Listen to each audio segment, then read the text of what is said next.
All right, so this is just a little extra. It's just solving systems of equations, but it's using a method that when the systems get big, it actually it works really nicely and keeps everything organized. And when you get the hang of it, I think you'll find that it's much easier than a traditional method for doing it.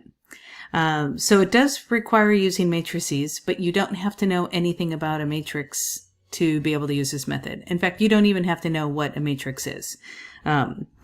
So a matrix, though, because now I'm going to tell you, all you need to know about a matrix is you can think of it as a grid of numbers. We actually call it an array, but you can think of it as a grid of numbers. So, for instance, if A, B, C, D all represent numbers, we can have a 2 by 2 matrix, A, B, C, D, and we put square brackets around the whole thing, and that magically means we have a matrix of numbers. So I'm not going to get into like what matrices can be used for and all of that. There's lots of applications for them. Programming uses them all the time. It's just a nice way of organizing stuff and then working with the numbers in there. But we're going to be organizing our numbers from our system of equations in a matrix, and we're going to be using something related to the determinant of a 2 by 2 matrix. And again, you don't even have to know what a determinant is. To find a determinant, though, of this 2 by 2 matrix, it is AD minus BC. And if you take a look, so A times D, that's the product of this diagonal, and then BC is the product of this diagonal. So you're just subtracting the product of the diagonals. Like that's all it is. So just think about that, because we're going to be using this over and over again. Diagonal minus diagonal, diagonal minus diagonal. And that's what Gauss's pivotal method does. The numbers sometimes get kind of big, so definitely feel free to pull out a calculator, but all you're going to be doing is just multiplication and subtraction with numbers over and over and over again.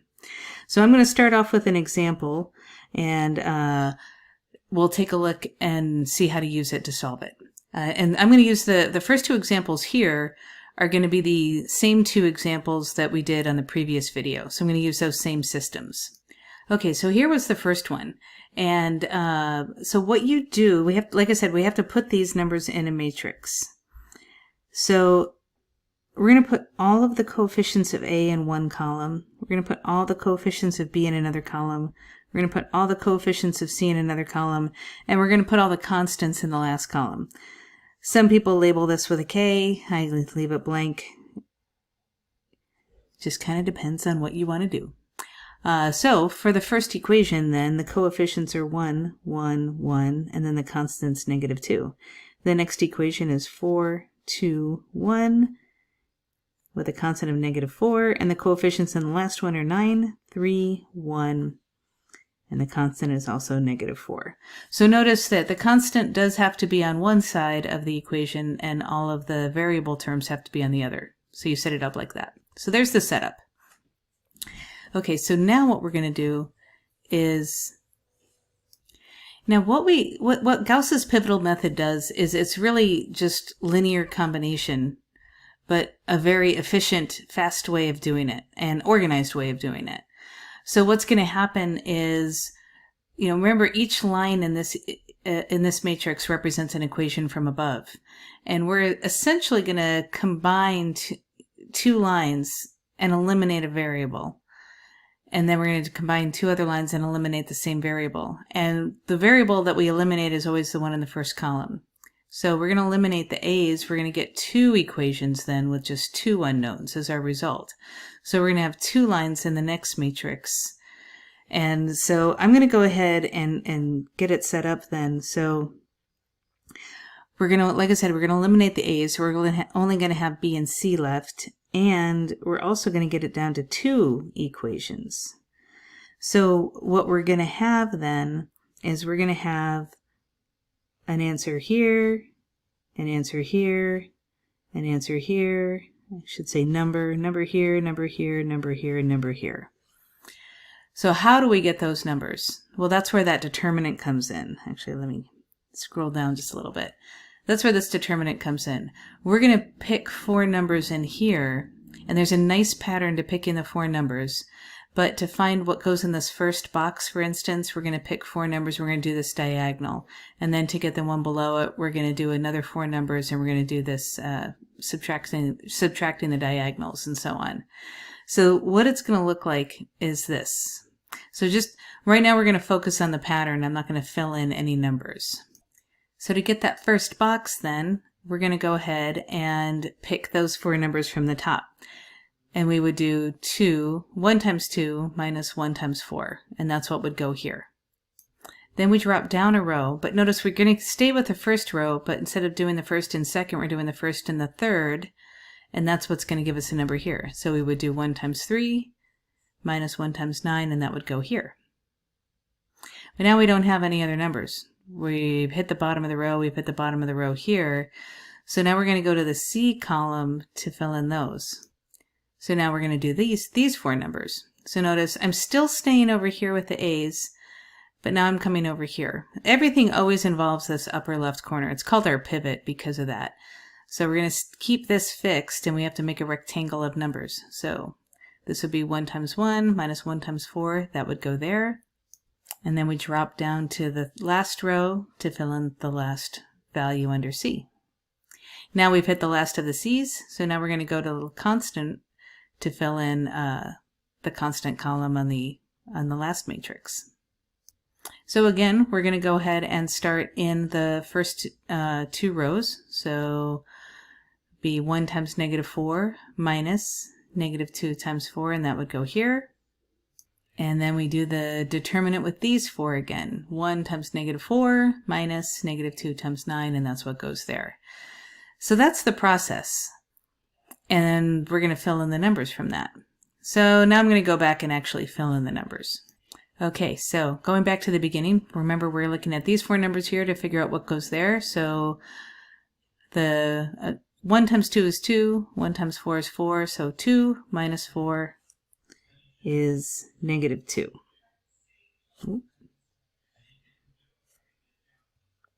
And so that's what's going to go right there. So now to get this value, we're going to use those 4 numbers. So 3 minus 9 is negative 6, and that goes there.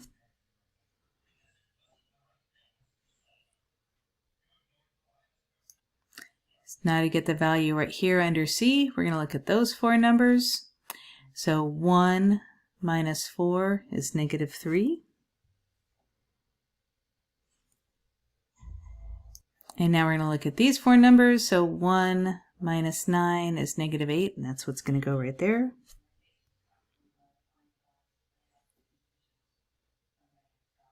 Now we're working on the last column, so we have to pick numbers from the last column. So negative 4, now this is where you got to be careful. It's easy to make silly sign mistakes. So negative 4 minus negative 8, that'd be negative 4 plus 8. So that would be 4. And then finally the last one is going to come from these 4 numbers. So negative 4 minus negative 18, that's negative 4 plus 18. That's going to be 14. And so that's the process. Now we've taken this 3 by 3 matrix, so a system of 3 equations with 3 unknowns, and relatively quickly, with very little work, we've got it down to a system of 2 equations with 2 unknowns. And then you could solve this again the traditional way, but it's actually really easy to just go ahead and use Gauss again to get it down to 1 equation with one unknown. So I'm going to scroll up here, and actually let's get rid of those. We don't need those blue. Okay, so we're going to do the same thing where we're going to pivot on this negative 2, always pivoting on the upper left corner. So that means we're going to eliminate the b's. So the last matrix that we're going to have in this problem, we're only going to have the c's left. And we're going to start off with these values right here. And so it's going to be 16 minus 18 is negative 2.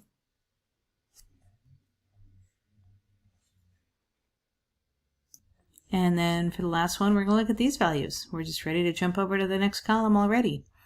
So let's see here. We've got negative 28 minus negative 24. So negative 28 plus 24, that's going to be negative 4.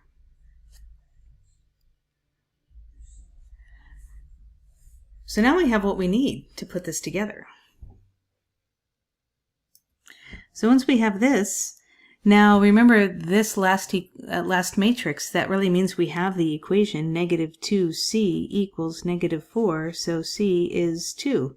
Now we know one variable. We can go back. It's called back substitution now. You can choose either one of these lines. It doesn't matter. You pick, and I don't know, I'll just go ahead and use the first one. Remember, this means the equation negative 2b minus 3c equals 4. I'll write that down. But now we know c is 2. So if I go ahead and plug in the 2, I have minus 6. I'll add 6 onto both sides. And then we get b is negative 5. And then now we know b. Now we can go back up. And I just like the first equation because it's just so nice. So a plus b plus c equals negative 2. But we know that b is negative 5, and we know that c is 2. So a minus 3 equals negative 2, so a is 1. And then we could go and use this in our equation, like for a sub n, like on the other video. But this is just a system of equations, so we now have the solution for a, b, c as 1, negative 5, 2. And look at the work. That's it. And the work doesn't become much more when you have one more equation. You just have one more matrix on the top, and so we're going to just back substitute one more time. That's really all it is. So I just have a few more examples just to, walk you through one more, and then the next ones are just going to be for you to try, and I'll just basically have the solutions up. Okay, so here was that 4x4 system from the other video that I said I wasn't going to solve the other way. I wanted to solve it using Gauss because it's just too messy to do the other way. I didn't even want to try it. But I'll show you how nice it is with Gauss. So if you want to try it step by step, go ahead. So pause the video and see if you can get the first matrix set up. I'll show you the first matrix and we'll see if we get the same thing. Okay, so here's the first matrix. Double check, make sure you got this. And then if you want to try getting the next matrix, if you think you got a handle on the pattern, go ahead and pause the video again. And if not, we'll do it together. So remember, the next matrix, we've eliminated the A's. Everything's going to pivot on that A, so we're going to eliminate the A column. We're only going to be left with B, C, or D. So I like to set up my matrix so I don't get too lost in there. So now let's go ahead and figure out space by space. So the first value, the first corner we're going to get is from 4 minus 8, and that's going to be negative 4. Then we drop down and we're going to do 1 times 9 minus 1 times 27, and we're going to get negative 18. And then finally for the first column, we have 1 times 16 minus 1 times 64, and that's going to be negative 48. So that's the first column. Then we go over to the C column, and it's 1 times 2 minus 1 times 8. So that's negative 6.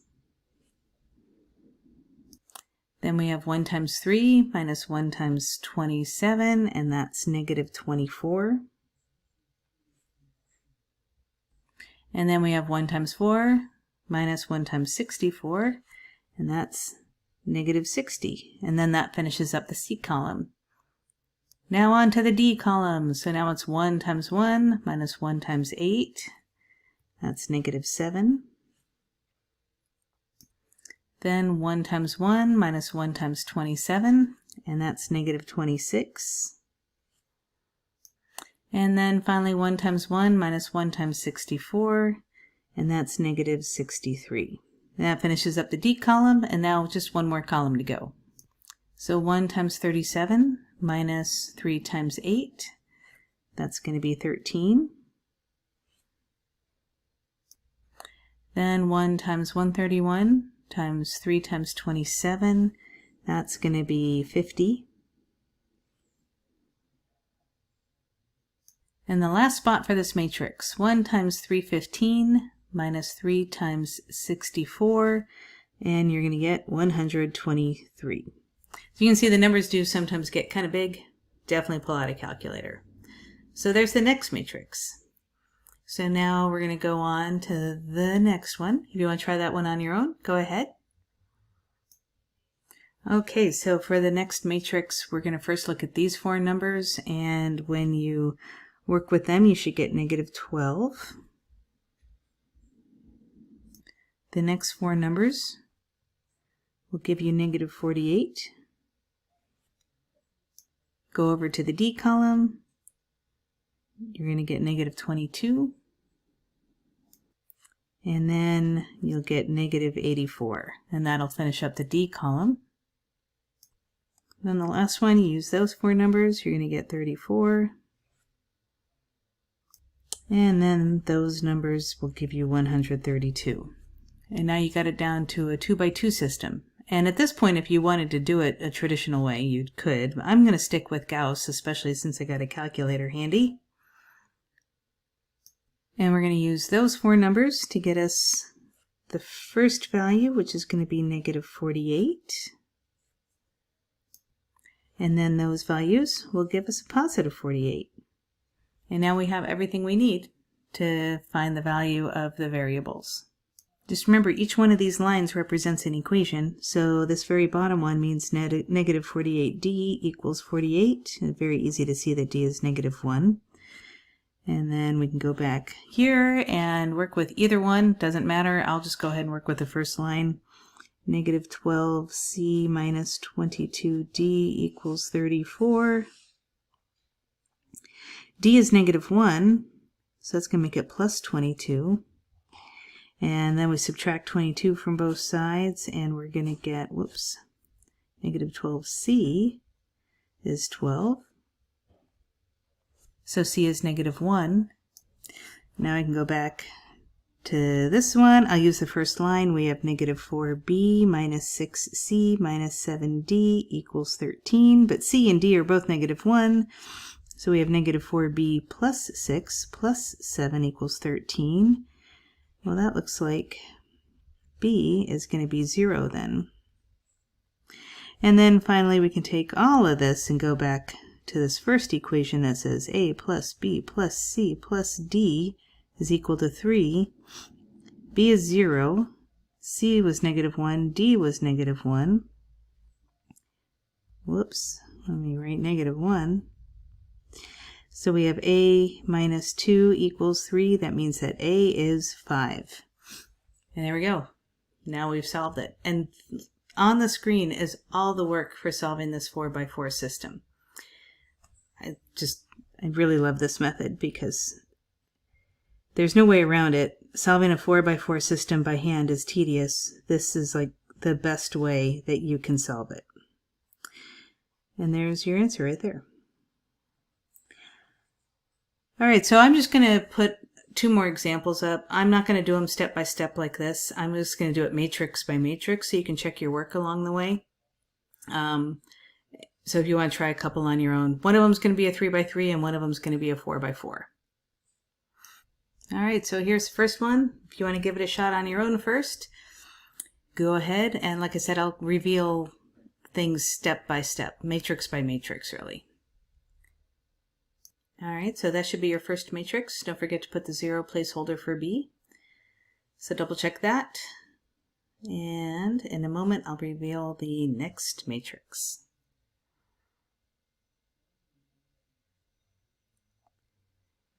Okay, so that should be the next step. You've eliminated the A column. Those would be your values. If you didn't get any of the values, just double check. If you're getting them all wrong, go back and check from the previous examples. But if you just got one of them wrong, just double check the arithmetic. Like I said, it's really easy to make mistakes, silly mistakes on this. Okay, so the next one is going to be this. And then that's all we need. Now we're ready to go ahead and solve. So if negative 16c is 48, then c is negative 3. Go back up, we have 5b minus 3c equals 19. If c is also negative 3, then it's plus 9. So 5b is 10, b is 2. And go up to the first line, 2a minus b plus c equals negative 3. b was 2, c is negative 3. So we have 2a minus 5 equals negative 3. 2a equals 2. a is 1. And there's our solution. a, b, c is equal to 1, 2, negative 3.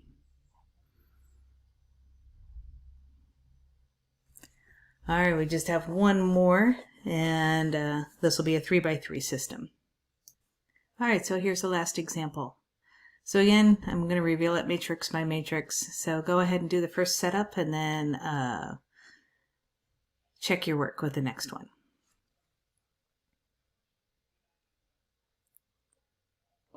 Okay, so that should have been your first matrix. So just make sure you got all the numbers right. Again, there was a placeholder. Their last equation didn't have a b, so make sure you put a 0 for b. Okay, so give a shot, give a try for the next one, and I'm going to reveal the next matrix in just a moment.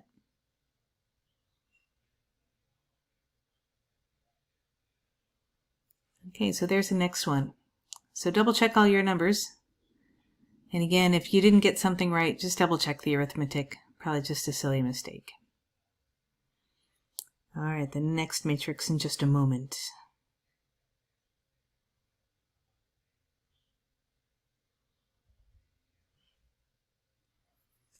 Okay, so there's the next one. Double check your numbers there. And definitely use a calculator. The numbers are getting quite big on this one. So there's the last one.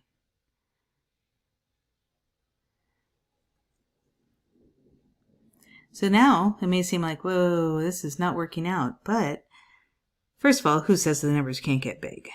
But I did keep them kind of small on this. If we set up the equation, when you divide by 2,288, you're going to get that d is just simply 4. And then going back up here, 42c minus 52d is negative 250. 42c minus 208 is equal to negative 250. So then 42c is negative 42. c is negative 1. Oh, this is working out delightfully. So then I'm actually going to use the middle row because the numbers are nice and small there. Negative b minus 2c plus 3d equals 11. c was negative 1. d was 4. So we have negative b plus 14 equals 11. Negative b equals negative 3, so b is 3. And I think I'm going to go to the third line up here, the one that ends in 16. a plus b minus 3c plus 2d equals 16. So a plus b, which is 3, minus 3c, but c is negative 1. d was 4. So 6 plus 8 is 14. And a is 2. And there we go. And again, all of my work fits on one screen still. We have the original problem, I had to scroll up, but everything else fits on one screen. So a, b, c, d is equal to 2, 3, negative 1, 4. There we go. There's Gauss's pivotal method for solving systems of linear equations. Have fun with your homework. Bye.